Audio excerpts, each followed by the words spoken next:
Sir, बानी PTI समेत तहरीक इंसाफ को मरकजी लीडरशिप हमेशा से कहती आई है कि हम ताकतवर हलकों से मुज़ाकरात करेंगे, लेकिन आज तहरीक इंसाफ के चेयरमैन बैरिस्टर गौहर ने कौमी असम्बली में कहा है कि पार्लियामेंट हमें मुज़ाकरात के जरिए रास्ता फराहम करे। तो इस तब्दीली को आप कैसे देख रहे हैं? क्या तहरीक इंसाफ को फाइनली समझ आ गई है कि रास्ता हुकूमत से मुज़ाकरात से ही निकलेगा? मेरा नहीं ख्याल पीटीआई में कभी भी कोई इस बारे में कोई कंफ्यूजन रही है। हम इलेक्शनों से पहले भी तो बात कर ही रहे थे ना। सर, वो तो बड़ा क्लियर कहते थे ना कि एस्टेब्लिशमेंट से मुज़ाकरात करेंगे। ये तो बहाने हैं ना एक हुकूमत के कि जी एस्टेब्लिशमेंट से, तो एस्टेब्लिशमेंट आप मौसम नकवी साहब एस्टेब्लिशमेंट है या हुकूमत है? तो देखिए, हमें तो नहीं पता कि वो हुकूमत है या एस्टेब्लिशमेंट है या क्या है। तो जो भी मेरा ये ख्याल है कि बातचीत होनी है या आगे बढ़ना है, ये तो हुकूमत ने अपनी टीम तो खुद बनानी है ना कि उन्होंने क्या बातचीत करनी है, फैसला करना है, क्या करना है। लेकिन जहां तक इस बात का ताल्लुक है कि इन्होंने जो है वो टेम्परेचर ऊपर करना है या नीचे करना है, ये देखिए ये हुकूमत फैसले कर सकती है। अपोजिशन तो नहीं ना ये फैसला कर सकती है कि क्या करना है। आई थिंक गौहर ने बिल्कुल सही आज बात कही है। तो चाहिए कि इसकी ओनरशिप ले मामलात की और चीजों को आगे बढ़ाने के लिए एक स्ट्रेटजी जो है वो क्रिएट की जाए। मतलब ये कि बानी पीटीआई भी हुकूमत से बातचीत पर रजामंद है। ये बैरिस्टर गौहर, बाज़ दफ़ा ये होता है ना कि चेयरमैन बैरिस्टर गौहर कुछ कह देते हैं, फिर बाकी पार्टी की आदत उसको निगेट कर रही होती है। आपको लगता है कि वो भी कन्विंस्ड है? नहीं, अब तो ये जो 5 मेंबर कमेटी बनाई है खान साहब ने, ये तो खान साहब ने बनाई है ना, और बातचीत के लिए बनाई है, और इसमें पॉलिटिशियंस डोमिनेट कर रहे हैं। So I think it's a good chance for the government कि वो अपनी पॉलिसी रिव्यू करे और हर वक्त ये ना समझे कि चूंकि हमने गोलियों से और लाठियों से और इस तरह से हमने दबा के अपोजिशन को रख लिया है, तो अब हमें क्या जरूरत है बातचीत की, हमें क्या जरूरत है नॉर्मलाइज करने की। मुल्क को नॉर्मलाइज करने की जरूरत है, मुल्क में टेम्परेचर नीचे लाने की जरूरत है, और हुकूमत की रिस्पॉन्सिबिलिटी है कि वो अपोजिशन को ये स्पेस दे। अदरवाइज तो स्पेस नहीं होगी तो क्या मुल्क होगा? फिर तो पॉलिटिक्स तो नहीं हो सकती, फिर तो कुछ और ही होगा। तो सर, किन टर्म्स पे मुज़ाकरात होंगे? क्योंकि हमें पता है कि पीटीआई के क्या मुतालबात हैं, क्या वो पीछे हटेगी? आपको क्या लगता है, क्या किन ग्राउंड्स पे, कॉमन ग्राउंड्स पे ये मुज़ाकरात हो सकते हैं? ये दो प्रोपोजिशन तो तजवीज खान साहब ने कर दी है ना। एक तो ये उन्होंने कहा है कि 9 मई और 26 के वो जो 24 फरवरी के जुडिशल कमीशन बना लें, 24 सितंबर के वाकयात हैं, नवंबर के वाकयात हैं, इनके ऊपर कमीशन बनना चाहिए। और दूसरा उन्होंने कहा है कि जी जो पॉलिटिकल प्रिजनर्स हैं उनको रिलीज करें। तो इन दो के ऊपर तो खान साहब ने तय ही कर दिया कि ये इसके ऊपर आप जो है वो आगे बढ़े। बाकी सारे मामला जो है वो हुकूमत देख ले, और किन चीजों को वो डालना चाहती है वो उनके ऊपर डाल दो।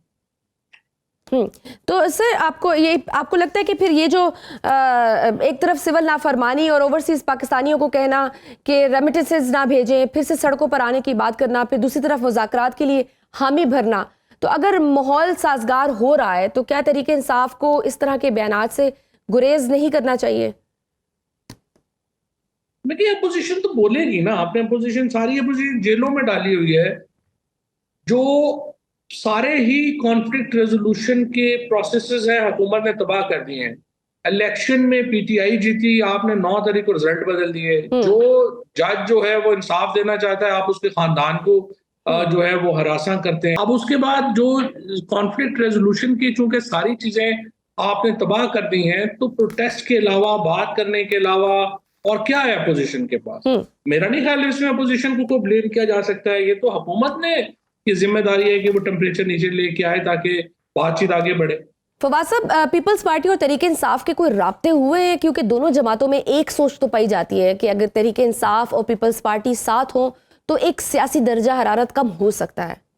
100% हो सकता है, और मेरे ख्याल में पीपल्स पार्टी को तो चाहिए कि वो रोल अदा करे, क्योंकि देखिए जो पीपल्स पार्टी के साथ हुआ है या जिस तरीके से पीपल्स पार्टी ने जो सफर किया है वो तो तारीख का हिस्सा है। और अब पीपल्स पार्टी उसी एक रजीम का हिस्सा है जो कि वही कुछ अब सिविलियंस पे कर रहे हैं जो कि पीपल्स पार्टी के साथ हुआ। जो बेनजीर भुट्टो शहीद ने फेस किया, जो नुसरत भुट्टो ने फेस किया, जो जुल्फकार अली भुट्टो ने फेस किया, अब जो पीटीआई के वर्कर्स हैं, पॉलिटिकल वर्कर्स हैं, उनके साथ वही हो रहा है।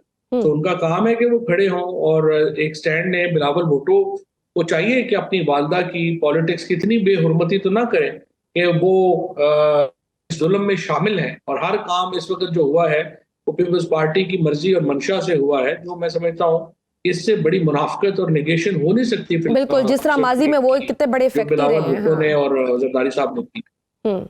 तो सर, मौलाना और हुकूमत के दरमियान भी हालात काफ़ी कुछ साजगार नहीं है। मदारिस बिल के हवाले से वाज़े इख्तलाफात हैं।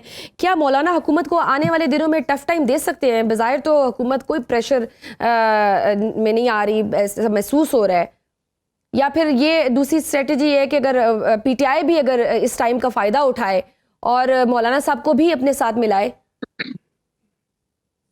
नहीं, मौलाना को तो 100% साथ में लाना चाहिए, लेकिन मौलाना के और पीटीआई के जहां पे बहुत सारी चीजें इकट्ठी हैं, मसलन अफगानिस्तान के ऊपर उनका एक है, इलेक्शन के ऊपर पॉइंट ऑफ व्यू एक है, केपी में जो एक मामला है मदरसों को ये जो ऑपरेशन को लेके उस पे एक पॉइंट ऑफ व्यू है, लेकिन मदरसों के बिल पे जाहिर है पीटीआई को सपोर्ट नहीं करना चाहिए मौलाना को, इसलिए कि ये मुआहदा तो किया ही पीटीआई ने था और बिल्कुल ये दुरुस्त मुआहदा है। इसका सिंपल ये है कि मदारस को ऑडिट के प्रोसेस में आना होगा। ये देखिए, ये पाकिस्तान का इंटरेस्ट है। इस तरह नहीं हो सकता कि मदारस को आप ऑडिट से अलहदा कर दें और ये कहें कि वो अपने फाइनेंस जो है वो जाहिर नहीं करें या बताएं ना, ये नहीं पॉसिबल। मदारस को बहरहाल ऑडिट में आना उनका ज़रूरी है और पाकिस्तान का ये इंटरेस्ट है कि वो किसी किस्म के ऐसे इंस्टीट्यूशंस के साथ एफिलिएट ना हो जो आलमी दहशतगर्दी में शामिल हैं, या हमने अपना इमेज इसको जो है वो बदलने की जरूरत है। ये फैटफ